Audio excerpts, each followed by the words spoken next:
ರಾಜ್ಯಾದ್ಯಂತ sub registrar ಕಚೇರಿಯಲ್ಲಿ ಗುತ್ತಿಗೆ ಆಧಾರದ ಮೇಲೆ ಕೆಲಸ ಮಾಡ್ತಕ್ಕಂಥ ಈ ಡೇಟಾ ಆಪರೇಟರ್ಗಳಿಗೆ 6 ತಿಂಗಳಿಂದ ಸಂಬಳ ಕೊಟ್ಟಿಲ್ಲ. ನಾವು ಕೂಡ ಎಲ್ಲ ಜಿಲ್ಲೆಗಳಲ್ಲಿ ಇರ್ತಕ್ಕಂಥ ಸಬ್ ರಿಜಿಸ್ಟ್ರಾರ್ ಕಚೇರಿಗೆ ಭೇಟಿ ಕೊಟ್ಟಾಗ ಇದೇ ಪರಿಸ್ಥಿತಿ ಕಂಡುಬಂತು. ನಿಮಗೆ ಡಿಸ್ಟ್ರಿಕ್ಟ್ ವೈಸ್ ಮಾಹಿತಿಯನ್ನು ಕೊಡ್ತಾ ಹೋಗ್ತಾ ಇದ್ದೀವಿ. ಈಗ ಹಾವೇರಿಗೆ ಹೋಗೋಣ. ಹಾವೇರಿ ನೋಂದಣಿ ಕಚೇರಿ ಡೇಟಾ ಆಪರೇಟರ್ಸ್ಗಳ ಗೋಳು. ಹಾವೇರಿಯ 8 ತಾಲೂಕು ಕೇಂದ್ರಗಳಲ್ಲಿ ಒಟ್ಟು 21ಕ್ಕೂ ಅಧಿಕ ಡೇಟಾ ಆಪರೇಟರ್ಸ್ಗಳು ಕೆಲಸ ಮಾಡ್ತಾ ಇದ್ದಾರೆ. ಅಧಿವೇಶನದಲ್ಲಿ ಚರ್ಚೆ ಮಾಡಿ ಸಂಬಳ ಬಿಡುಗಡೆ ಮಾಡಿಸಿ ತಮ್ಮ ತಮ್ಮ ಶಾಸಕರಿಗೆ ಪತ್ರ ಬರೆದು ಮನವಿಯನ್ನು ಮಾಡಿದ್ದಾರೆ ಡೇಟಾ ಆಪರೇಟರ್ಸ್. ಇನ್ನೇನು ಮಾಡ್ತಾರೆ ಪಾಪ ಅವರು. ಆ್ಯಕ್ಚುಲಿ ಶಾಸಕರು ಅಸಹಾಯಕರಾಗಿದ್ದಾರೆ.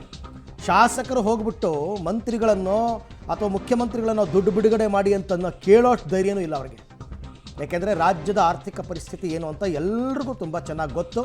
ಹಾಗಾಗಿ ಇದು ಈ ಪರಿಸ್ಥಿತಿ ಹೋಗಿದೆ. ಈಗ ಹಾವೇರಿ ಜಿಲ್ಲೆಯಲ್ಲಿ ಹೇಗಿದೆ ಪರಿಸ್ಥಿತಿ, ನನ್ನ ಕೊಲೀಗ್ ಮಾಹಿತಿನ ಕೊಡ್ತಾರೆ, ನೋಡೋಣ ಬನ್ನಿ.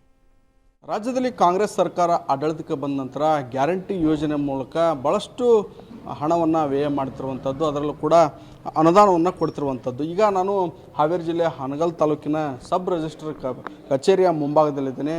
ಅಂದರೆ ಸರ್ಕಾರಕ್ಕೆ ಕೋಟಿ ಕೋಟಿ ಹಣವನ್ನು ಕಂದಾಯದ ರೂಪದಲ್ಲಿ ಜಮಾ ಮಾಡುವಂತಂದರೆ ಪ್ರತಿನಿತ್ಯ ಕೂಡ ತಾಲೂಕಿನಂಥ ಮತ್ತು ಜಿಲ್ಲೆಯ ಜನರು ಕೂಡ ಆಸ್ತಿ ನೋಂದಾವಣೆ ಮತ್ತು ಸೇರಿದಂತೆ ವಿವಿಧ ಕೆಲಸಗಳನ್ನ ಮಾಡಲಿಕ್ಕೆ ಬರ್ತಾರೆ. ಸರ್ಕಾರಕ್ಕೆ ಭಾಳಷ್ಟು ಆದಾಯ ಬರುವಂತಹ ಏನು ನೋಂದಣಿ ಇಲಾಖೆ ಅಂತಲೇ ಹೇಳ್ಬೋದು.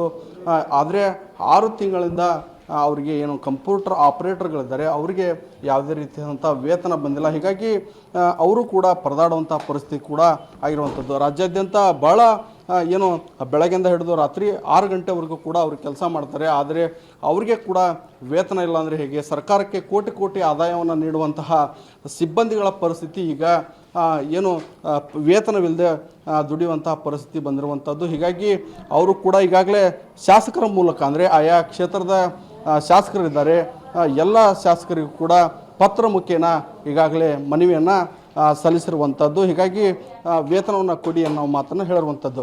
ಸರ್, ನಿಮಗೆ ಎಷ್ಟು ತಿಂಗಳಿಂದ ವೇತನ ಆಗಿಲ್ಲ, ಯಾವ ರೀತಿ ಸಮಸ್ಯೆ ಆಗ್ತಾಯಿದೆ ಸರ್? ಇಲ್ಲ ಸರ್, ಏನು ಆಗ್ತಾಯಿದೆ ಸರ್, ಹೇಳ್ತಾ ಇದ್ದಾರೆ ರೀ, ಆಗಿದೆ ಸರ್. ಇನ್ನು ಸ್ವಲ್ಪ ಅಂದರೆ ನಮ್ಮ ಜಿಲ್ಲೆಯೊಳಗೆ ಎಷ್ಟು ಜನ ಸಿಬ್ಬಂದಿ ಇರುವಂಥದ್ದು? 21 ಜನ ಇದೆ ಸರ್. 20 ಜನ ಆಗ್ತಾಯಿದೆ ಸರ್. ಈಗ ಸದ್ಯ ಬಜೆಟ್ ಸ್ವಲ್ಪ ಪ್ರಾಬ್ಲಮ್ ಆಗಿದ್ದರಿಂದ ಲೇಟ್ ಆಗಿದೆ ಸರ್, ಬರ್ತಾಯಿದ್ದೀನಿ ಹೇಳಿದೆ. ಓಕೆ, ಇದಿಷ್ಟು ಅವ್ರ ಮಾತು. ಅಂದರೆ ಬಜೆಟ್ನಲ್ಲಿ ಸಮಸ್ಯೆ ಆಗಿರೋ ಹಿನ್ನೆಲೆಯಲ್ಲಿ ಸಮಸ್ಯೆ ಆಗಿದೆ. ಸರ್, ಎಷ್ಟು ತಿಂಗಳ ವೇತನ ಆಗಿಲ್ಲ, ಏನು ಕೆಲಸ ಮಾಡ್ತೀರಿ ಸರ್ ನೀವು? ಸರ್, ನಾವು ಡಾಟಾ ಎಂಟ್ರಿ ಆಪ್ರೇಟರ್ ಇದ್ದೀವಿ ಹಾನಗಲ್ ಬ್ರ್ಯಾಂಚ್ ಒಳಗೆ. ಸರ್, ವೇತನ ಅದೇನೋ ಪ್ರಾಬ್ಲಮ್ ಆಗಿರ್ಬೇಕು, ಅದ್ರ ಸಂಬಂಧ ಹಾಕಿಲ್ಲ ಅವರು. ಅವ್ರದ್ದೇನು ತಪ್ಪು ಅಂತ ಹೇಳಲ್ಲ, ಏನು ಹಾಕ್ತಾರೆ, ಅದೇನು ಪೆಂಡಿಂಗ್ ಏನು ಇಡೋದಿಲ್ಲ. ಆದರೆ ಏನೋ ಸ್ವಲ್ಪ ಈಗ ಹಾಕ್ತೀವಿ ಅಂತ ಏನೋ ಭರವಸೆ ಕೊಟ್ಟಿದ್ದಾರೆ. ಹಾಕಿದರೆ ಒಳ್ಳೆಯದಾಗುತ್ತೆ. ನಮ್ಮದು ಸ್ವಲ್ಪ ಜೀವನ, ನಾವು ಈಗ ಏನೈತಿ ಇಲ್ಲಿ ಕೆಲಸ ಮಾಡ್ತೀವಿ, ಇದೇ ಪಗಾರ ಬಿಟ್ಟರೆ ಬೇರೆ ಏನು ಪಗಾರ ಇಲ್ಲ ನಮಗೆ. ಅವ್ರ ಮೇಲೆ ನಂಬಿಕೆ ಇದೆ, ಹಾಕ್ತಾರೆ. ಸರ್ಕಾರದವ್ರೇನು ನಮಗೇನು ಮೋಸ ಮಾಡೋದಿಲ್ಲ, ಹಾಕ್ತಾರೆ ಅಂತ ನಾವು ನಂಬಿದ್ದೀವಿ ಅಷ್ಟೇ. ಸರ್, ನೀವೆಲ್ಲರೂ ಪತ್ರ ಕೂಡ ಮನವಿ ಮಾಡ್ಕೊಂಡಿರುವಂಥದ್ದು? ಶಾಸಕರಿಗೆ ಮನವಿ ಕೊಟ್ಟಿದ್ದೀವಿ ಸರ್, ಅದು ನೋಡಬೇಕು, ಆಗುತ್ತೆ ಸರ್, ತೊಂದರೆ ಇಲ್ಲ. ಓಕೆ, ಇದಿಷ್ಟು ಅವರ ನೋವು. ಅಂದರೆ ರಾಜ್ಯಾದ್ಯಂತ ಇದೇ ರೀತಿಯಾದಂಥ ಸಮಸ್ಯೆ ಆಗಿರುವಂಥದ್ದು.